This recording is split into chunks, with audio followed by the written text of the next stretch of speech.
Welcome to Let's Keep It Real. Thanks so much for having me. Thank you for making time, representing one of the most special organizations out there doing incredible work, being Moms Against Poverty. Thank you for being here. Yeah, thanks so much for having us. So, I've been obviously a fan of your work for a very long time. And today, ironically, I had forgotten all about this. I had turned on shopping, Amazon online. Everybody has the opportunity to choose a charity they'd like to give to. And a long time ago, I turned on my app. It's called Amazon Smile. And I had activated Moms Against Poverty. And today they send me a report on how much of my purchases over the past few months, a percentage of it has gone to your organization. And it reminded me to remind everybody that you too can do the same thing. Sometimes people don't realize that you don't have to actually write a check. You can do it through your everyday activities. So that was like perfect timing for me to get that reminder. And I wanted to bring that up right off the bat. Thank you. There's so many easy ways to support MAP as you go along your kind of daily activities. Speaking of which, I have turned on the donation button here. So those of you joining us on the live episode here, please feel free to donate as we go, because you're going to be amazed. If you're not already familiar with MAP, you're going to be incredibly amazed with all the wonderful work that they're doing. And tonight I have one of the members of the board of directors here with us, Alavi, and she's going to tell us all about the organization and how we can support. So please take it away. Sure, thank you. So MAP, or Moms Against Poverty, we like to call it MAP, began in 2008 because a group of women, mostly mothers, wanted to come together and help impoverished children around the world.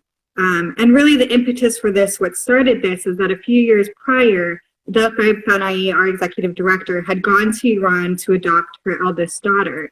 And while she was there in one of the orphanages, a young girl named Sepida came up to her and looked at her and said, "Can't you take me too?" And I think about this story all the time, and really what I think about most is that Sepida was so brave and so sad to ask a question like that, because what I know and what I think that she knew as well is that most people who want to adopt kids want to adopt babies. So after a certain age, the kids in the orphanage really age out of that opportunity and kind of are stuck there without a lot of access to care or resources or education. And that really stuck with them as well. But really the reality of it is that even if she had gone and adopted Sepida too, there's so many other kids out there in need of resources. And that's when DevFab kind of realized that, okay, in order to solve this problem, we have to think bigger. And MAP really became the result of that thinking bigger. And MAP's work spans all over the world. In the last 12 years, MAP has impacted over 800,000 children and their families in Iran, in the US, in Cambodia, in Senegal, in India, in Afghanistan, in Hawaii. And there's a saying, you've probably heard it, and it's, if you give a person a fish, you feed them for a day. But if you teach a person how to fish, you feed them for a lifetime. And MAP kind of has a unique approach to that, in that it kind of addresses both. Education programs to teach people how to get jobs and use technology. It does all those long-term things that help a kid break the cycle of poverty, give them tools to go out into the community and be leaders, to bring in new kinds of incomes to their family and their community. So it's really working on that teach a person to fish kind of area. But MAP also realizes, and this is, I think, unique, because not a lot of organizations do this, is that, you can give a child all the education in the world, but they're not going to learn if they're coming to school hungry, exactly. If they're coming to school without shoes. They're not going to learn if they are forced to go into the fields every day and work instead of access education. So MAP works to really meet both of those needs. We provide food to children and family all over the world. We provide those basic things, clothes, shampoo, things like that, to make sure that children are really as successful as they can be as they participate in maybe our other programs that will help them, give them the tools to go out and be change makers. Beautiful. And especially during this time of the year and during the, challenges that we're facing as through this pandemic, I think these kinds of problems are even exaggerated more so. And, so many resources that previously were contributing to causes like this have started figuring out their own challenges, and so everybody's got their own version of a challenge that they've been facing. So it's even more important than ever before to support causes that are supporting such individuals and groups and children and what have you. So I know you do so many different projects and so many different programs that you guys offer, but if you could kind of highlight the types of maybe the past few months or more focused in the recent years, what you've been doing and how, and then we can then go into how the COVID-19 impact has either expedited those things. Sometimes they have accelerated and some of them have kind of put to the side, so that depending on the situation. So we'd love to hear what you guys have been up to. Yeah. So what's special about MAP is that we don't just come in to a community whenever there's a crisis. Mm-hmm. We are always there on the ground, running schools, running orphanages, putting on new types of educational programs. So that's kind of the work that we do every year, year to year. We always have a presence in those communities. Even here in the US, our partnerships all over the country are strong all the time. But because of that, we're really well positioned to respond to a crisis. Mm-hmm. Sometimes that crisis is a flood or an earthquake in Iran, and sometimes it's a global pandemic. Knock on wood, that does not happen often. Yeah. But sometimes it happens, and we're there to respond to that too. So although we've continued all of our other programs, our schools, our preschools in particular, because we really believe that that foundation for young children is so important. We've continued all those things, but we've also gone in and done a lot of COVID-19 relief. And we really started out the pandemic focusing on, okay, how do we get medical supplies to the places that need it? So the most under-resourced hospitals in Iran, for example, where they don't even have, well, even the preventable deaths aren't being prevented because they don't have the basic equipment. Mm-hmm.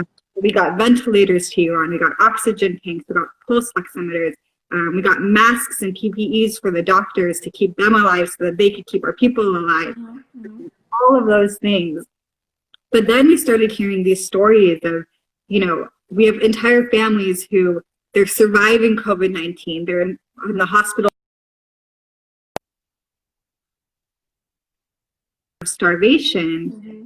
A couple of weeks later because they no longer have access to food. Mm-hmm. They've lost their jobs. The bazaars are closed. Their families are starving. They can't put food on the table. So then we pivoted, and I'm so grateful we were able to do that and had the resources to do that.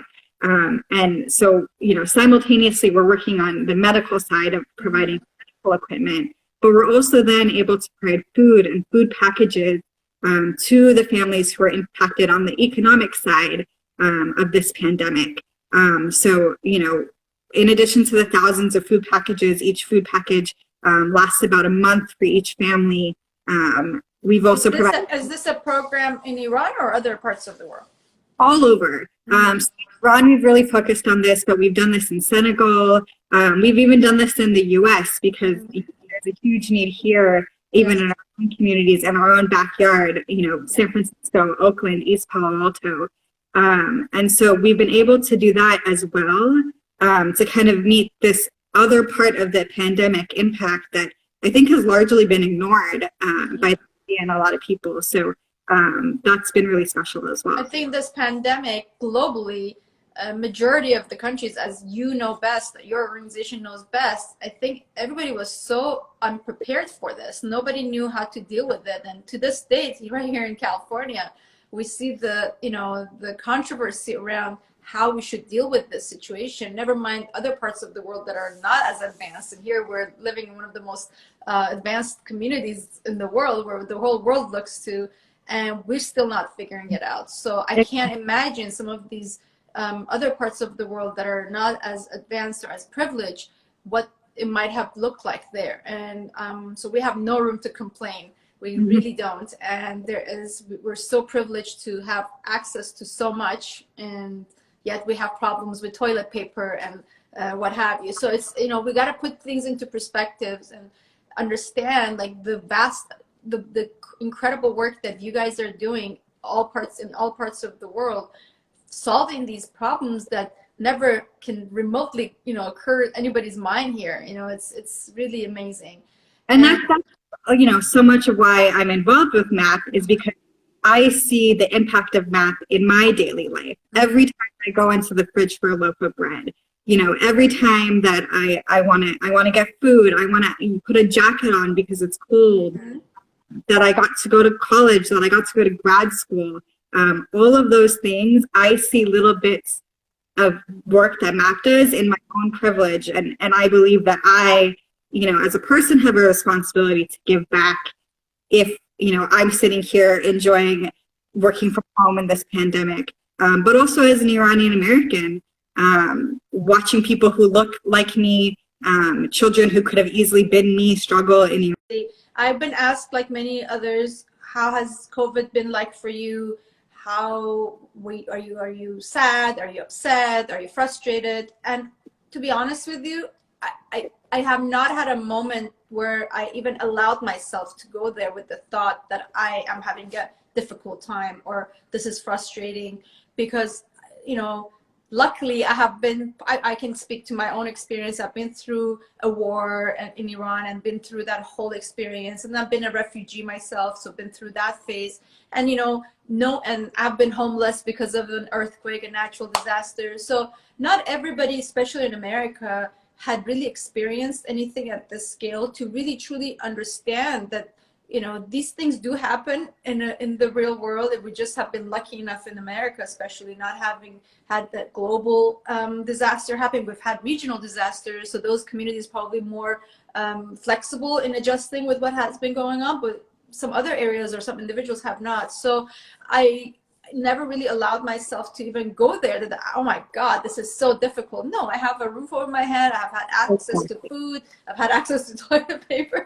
So it's really important. And one of the reasons I wanted to have these talk series is to be kind of, bring attention and bring light to the fact that there are people like yourselves who day in and day out are putting your extra hours that you could put into your own personal well-being and doing something fun for yourself. You guys are solving this huge problem out there in the world, and especially during COVID, it didn't slow down. If anything, it got exaggerated even more so. So speaking of COVID, I know you guys you've been doing a lot of work around that. How has the fundraising elements? I know you also hosted a lot of programs that helped bring funds to the organization, and obviously with COVID it hasn't happened.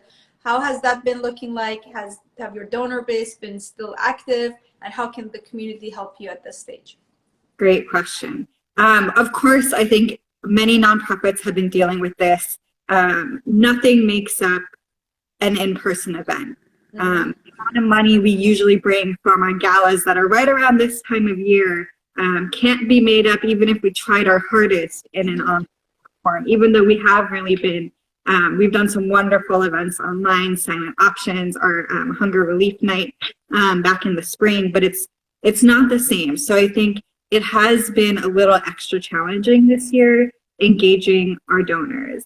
That being said, we're so grateful for those who have continued to support us during these unprecedented times, because now is the time more than ever that we need to be coming together.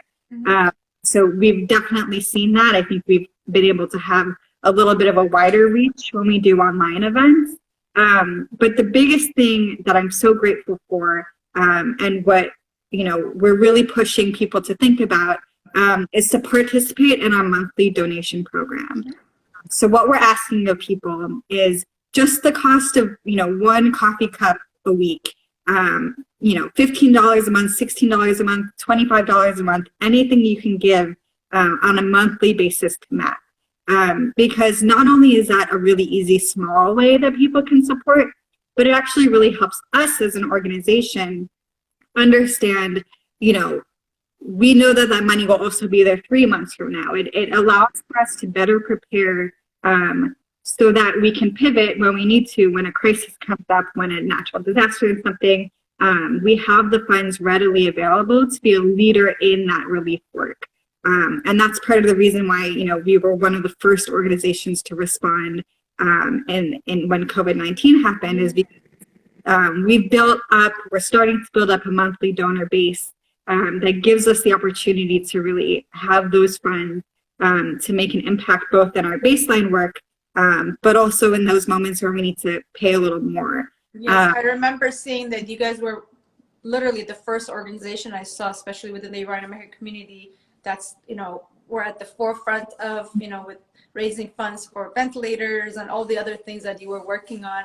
And I know everybody in the community who was trying to look for a place to donate to, that's where I referred them to. So more power to all of you. And I think it's so important for us to continually remind ourselves of the privileges that we have. And, as of course, we always want to grow and always want to have more and, reach our dreams. But at the same time, I think we also need to give back and realize that by giving back, we're helping the world, community. We're literally one global community, and this pandemic was definitely the reminder that we are one community and we all can suffer from the same thing simultaneously. And so as a recap, everybody can donate on a monthly basis. Very little, little goes a long way with causes like this, or you can give as much as you want. It's before 2020 is not over yet, so we've got another few weeks. So please donate as part of your tax write-offs for this year. All the money you didn't spend going out to dinners and shopping and parties, I'm sure we have a little stash somewhere that we can give. So I encourage you to do that. And, we're all shopping online, just like I mentioned at the beginning, Amazon Smile, we're all shopping on Amazon. Turn on your Amazon Smile and connect it to MAP or any other organization that you feel connected to. And please continue giving. Yeah, absolutely. Every dollar counts. We recently launched a bread program, our Breaking Bread program in Iran. 40 cents a day gives families bread in Iran. Yeah. For $3,000, you can give 200 families bread for an entire month in Iran. And, I enjoy my Nuno Paneer as much as the next person. Some people, they rely on that for most of the calories for the day. These are children who are starving. They need that fiber. They need those nutrients. It's so easy. And thank you, Bita, for giving us this platform. I appreciate you guys. I'm grateful that you accepted my invitation, and let's continue spreading the word about your amazing work. And I remain your fan. And please give my regards to the entire organization, staff, volunteers, and more power to all of you. And happy holidays. Thank you so much.